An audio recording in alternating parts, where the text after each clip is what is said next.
मुकाबला होता था भारत से, आज देखिए उसके 700 अरब डॉलर के रिजर्व्स हैं। बांग्लादेश से आज उसके 40 अरब डॉलर के रिजर्व्स हैं। तो आपकी बातें सुन के मैं सोच रही हूँ कि हमारा मुकाबला जो है वो अब सिर्फ श्रीलंका और अफगानिस्तान से ही होगा सर।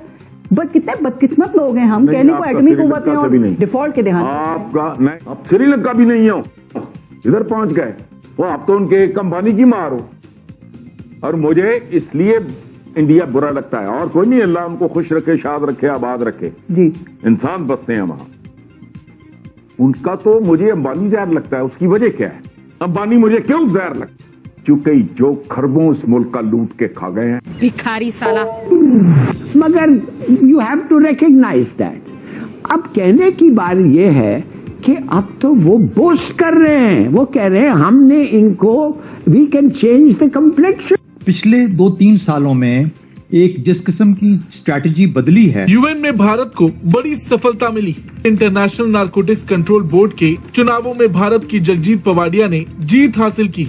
मैं भारत में सिर्फ और सिर्फ इस वजह से खुश हूं, कलोनियलिज्म का, हिंदुओं के हॉलोकॉस्ट का जो बदला ले रहे हैं तालीम के साथ, मैं उस पर खुश हूं, क्योंकि हम तो ये लेने की सलाहियत नहीं रखते। बड़ी बात यह है कि भारत को इकोनॉमिक एंड सोशल काउंसिल के 53 वोटिंग सदस्यों में से 41 वोट मिले। मुझे सिर्फ ऑब्जेक्शन ये है टू डिले कि हम उनको बता रहे हैं कि हाँ दे मेक अ डिफरेंस। सवाल का जवाब देना अब लाजमी होता जा रहा है। कौन लेके आया उनको वापस और क्यों लेके आया? तो इस मुल्क को लंबा पहना है। अगर कुछ होना है तो ये जो घटिया से काम करनी है, अभी ये आटे बांट दो, फोटोओं वाले आटे बांट दो, तो फलाना कर लो, ना, कल्चर चेंज करो, कल्चर चेंज करो। इस मुल्क के करतों धरतों को चाहिए दुनिया के टॉप के साइकियाट्रिस्ट को बुलाएं, उसमें डंडीना मारे, फैक्ट शीट रखें कि हम इस तरह के लोग हैं। इजराइल की सहियनी फौज ने हमास सरबराह इस्माइल हनिया के 3 बेटे शहीद कर दिए हैं। हाजिम, मोहम्मद और आमिर शाती एक कैंप में पनाह गुज़ीरों से ईद मिलने गए थे।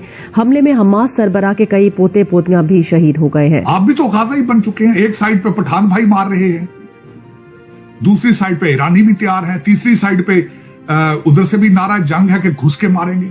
पस मंजर में ये मामला चल रहे हैं, इस्माइल हानिया के खानदान को शहीद कर दिया गया है। हमारे लिए तो हमें बताया जाता है हमारा हीरो गौरी है, अब्दाली है, फलाना है, गजनी है, जो कि नहीं है। मैं तो नहीं उनको हीरो मानता, हमारी आइडेंटिटी खत्म कर दी। लेकिन भारत ने लिया बदला, मैं खुश हूं इस पे, भारतीयों पे खुश हूं इस बात पे। हम लाते हैं टॉक शोज और अनलिमिटेड एंटरटेनमेंट सिर्फ यूट्यूब पर। अगर आपने अभी तक हमारा चैनल सब्सक्राइब नहीं किया तो अभी सब्सक्राइब करें और बेल आइकॉन को क्लिक करके हमारी लेटेस्ट वीडियोस के बारे में अपडेट जानें। मेरा एक दावा है, जो सजा कबूल करूंगा, 1 साल में मुल्क की ट्रैफिक में डिसिप्लिन ले आओ, तुम देखो तुम्हारी जिंदगियां, तुम्हारी आदतें, तुम्हारे रवैये कैसे। याद रखना, ये मजाक नहीं हो रहा। ये ट्रैफिक सिग्नल, ये सड़कें, तो ये 1 वे, तो ये फलाना, तो ये ना, जानवरों की तरह फिरना। इनको डिसिप्लिन में ले आओ, इनके रवैये घरों में, अपने मोहल्लों में, अपने इलाकों में बदल जाएंगे जी, अपने ऑफिसेज में। We are living like animals, बल्कि कई एनिमल्स हैं जो जिनमें डिसिप्लिन पाया जाता है। तो पता नहीं है इनको इश्यूज का। मैं कब से कह रहा हूं, पारस कब से कह रहा हूं, बहुत पहले शायद आपके प्रोग्राम में मैंने ये बात की थी, पाकिस्तान का मसला इक्तिसादियात नहीं जी, आपकी तबाह इक्तिसादियात के पीछे आपकी बर्बाद शुदा अखलाकियात है। इस भूखे नंगे मुल्क का सियासतदान जब बार जायदाद खरीदता है उसे मौत नहीं पड़ती। हिंदुस्तान में फरिश्ते हैं, साउथ की मूवीज देखो, करप्ट, लेकिन तो शर्माते हैं। कोई शर्म भरम ना है ही नहीं। वजह क्या है? हम बड़े अनोखे हैं, हमारी 3-3 आंखें हैं, पीछे हमारे दोम है, तो साडा जैसा है ही कोई नहीं। टैलेंट की कमी नहीं है। टैलेंट की कमी क्या? चंद दिन पहले मैं खबर पढ़ रहा, कोई पुलिस ASI वगैरह पता नहीं क्या इस तरह का एग्जाम हो रहा था, वो कई जाली उम्मीदवार पकड़े हुए हैं।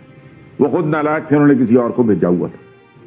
टैलेंट की कमी नहीं। कोयटा में रोम के गुजर गया एक बंदा, पूरा मुल्क देख रहा है जी, निकल गया।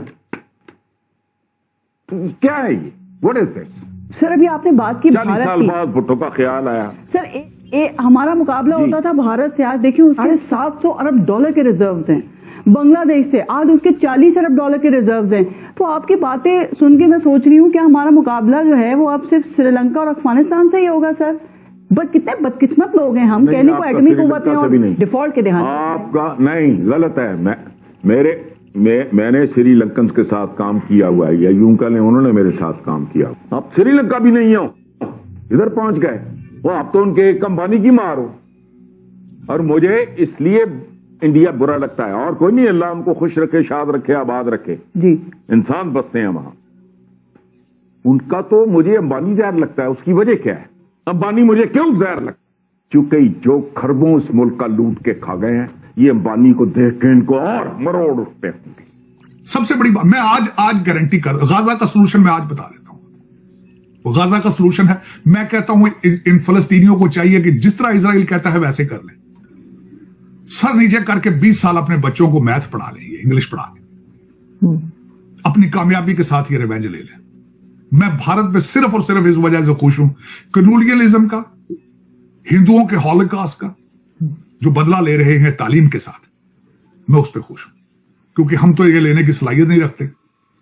हमारे लिए तो हमें बताया जाता है हमारा हीरो गौरी है, अब्दाली है, फलाना है, गजनी है, जो कि नहीं है। मैं तो नहीं उनको हीरो मानता। ओप्रेसर थे, हमें इन्वेडर थे, मारते रहे, हमारा कल्चर तबाह कर दिया उन्होंने, हमारी आइडेंटिटी खत्म कर दी। लेकिन भारत ने लिया बदला। मैं खुश हूं इस पे, भारतीयों पे खुश हूं इस बात पे। मेरी नजर में भारत को चाहिए कि अपना सर नीचे करके तरक्की की तरफ जाता रहे। मैं उनका जो नया आइडिया जो उनका है, बल्कि जो 2 लोगों ने उस पर बात की थी, मोदी जी ने बिल गेट के साथ बैठ के बात की थी कि डिजिटल रेवोल्यूशन में भारत तरक्की करना चाहता है, आगे जाना चाहता है। पहले भी उनकी लीड मौजूद है, इसमें कोई शक नहीं है। लेकिन जो माइक्रोसॉफ्ट और इस वक्त गूगल वालों ने, जो सीईओ जो भारतीय हैं, उन्होंने जो वादा किया है कि हम आर्टिफिशियल इंटेलिजेंस के स्पेशलिस्ट पैदा करेंगे और भारत उसमें लीड करना चाहता है। मेरे ख्याल में उसको फोकस रखना चाहिए। Take your success is the revenge from the world. This is आपकी तरक्की, आपकी कामयाबी, ये सबसे बड़ा इंतकाम होता है। और मैं that's what I believe in. और मैं चाहूंगा कि पाकिस्तानी और मुसलमान बच्चे भी जो इस वक्त दुनिया में जलीलो ख्वार, मैं इस पे एक और ऐड भी चीज करना चाहूंगा। मैंने एक दफा अपने जूइश फ्रेंड से यहां पूछा, मैंने कहा यार, are you genetically superior than the other humans? Are you how you guys have come to this level कि 15 मिलियन लोग इस वक्त पूरी दुनिया को चला रहे हैं? How it is? उसने एक बड़ी मजे की बात बताई। डॉक्टर था खुद, आरजू आज से ये 25 साल 20 साल, उसने मुझे, पहले की बात है, उसने मुझे कहा कि हम जितना हम इस दुनिया में जलीलो ख्वार हुए हैं, कोई भी कौम इतना जलीलो ख्वार होगी तो वो तरक्की कर रही है। मेरा ख्याल है कि मुझे लग रहा है कि जिस तरीके से हम जलीलो ख्वार हो रहे हैं, 2 बिलियन, मैं तो खैर बड़े अरसे से पाकिस्तान के लिए भी यही समझता था कि अब इससे नीचे नहीं जाएगा, इसके बाद रिबाउंड पे आके ऊपर आना शुरू हो जाएगा। इसी तरह से मैं समझ रहा हूं कि आज अगर देखें 33-34 हजार इस वक्त मारे जा चुके हैं फलस्तीनी, और हर कंट्री के, वो तो वहां मारे जा चुके हैं। आप पाकिस्तान के हालात देख लेना, आप अपने हालात देख लेना। जितनी महंगाई होगी आपके मुल्क के अंदर, लॉ एंड ऑर्डर खराब होगा, डाके बढ़ेंगे, एक दूसरे पढ़ भी रहे हैं सर, पढ़ रहे हैं, दूसरा गोश्त खाएंगे। लेकिन इसमें मैं यही कहता हूं कि अब इससे आगे जाने की गुंजाइश नहीं है। तो खुदा टर्न ले, आपकी बचत सिर्फ और इंग्लिश और मैथ में है, और उसके अलावा कोई आपके पास तीसरा ऑप्शन मौजूद नहीं है, बिल्कुल। और इसमें मैं बल्कि मेरी ख्वाहिश है कि सर नीचे करके आप तरक्की की तरफ जाए। तरक्की जब आपकी इकॉनमी 8.4% पे ग्रो करेगी, 10% पे ग्रो करेगी, that's the best revenge you can possibly take from the world. तो लेकिन अब ये इसमें सोच ये है, क्योंकि उसमें कुछ कारोबारी लोग हैं जिन्होंने इस्लाम को कारोबार बना रखा है, फिर वो क्या करेंगे? उनके तो भी कारोबार, देखिए पाकिस्तान के अंदर सबसे सक्सेसफुल कामयाब कारोबार कौन सा है इस वक्त? आपको पता है कि कारोबार से आपकी फौज, एस्टेब्लिशमेंट, जुडिशरी सारी डरती है। वो क्या कारोबार है? मदरसे का कारोबार। तो आपको ये वीडियो कैसा लगा कमेंट बॉक्स में जरूर लिखिए। इस वीडियो को लाइक कीजिए, शेयर कीजिए, सब्सक्राइब करना ना भूलिए आपके चैनल EFC to Z को। तो मिलते हैं अगली वीडियो में। जय हिंद।